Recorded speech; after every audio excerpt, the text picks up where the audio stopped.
ఈ రోజున అందరం కూడా విజయవాడలో ఉదయం పూట 10 గంటలకు జరుగుతున్నటువంటి మీటింగ్లో హాజరు కావడం జరిగింది.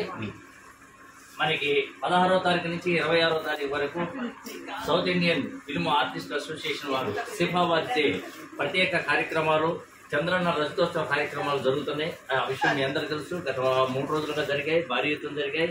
చాలామంది చాలా ఏరియాల నుంచి వచ్చేసి ఈ నాటికలు ప్రదర్శించడం జరిగింది. చాలా ప్రజాదరణ పొందాయి, చాలామందిని కదిలింపజేశాయి, రంజింపజేశాయి.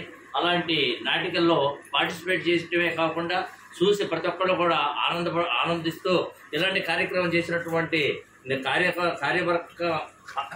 కార్యాన్ని నిర్వహించినటువంటి శ్రీ పసుపులేటి వెంకటరమణ గారికి ప్రత్యేక కృతజ్ఞతలు తెలుపుకుంటూ, ఇలాంటి కార్యక్రమాలు ప్రతి సంవత్సరంలో 2 మార్లు కూడా నిర్వహించవచ్చు కదా అని చెప్పేసి కూడా అందరి సైడ్ నుంచి కూడా మేము అనుకోవడం జరిగింది. మనము south Indian film artist association నుంచి ఆర్టిస్టులు అందరం కూడా మరి ఈ రోజున అసెంబ్లీ చేశారు సార్. దాదాపు 1000 మంది ఆర్టిస్టులు ఉండటం జరిగింది.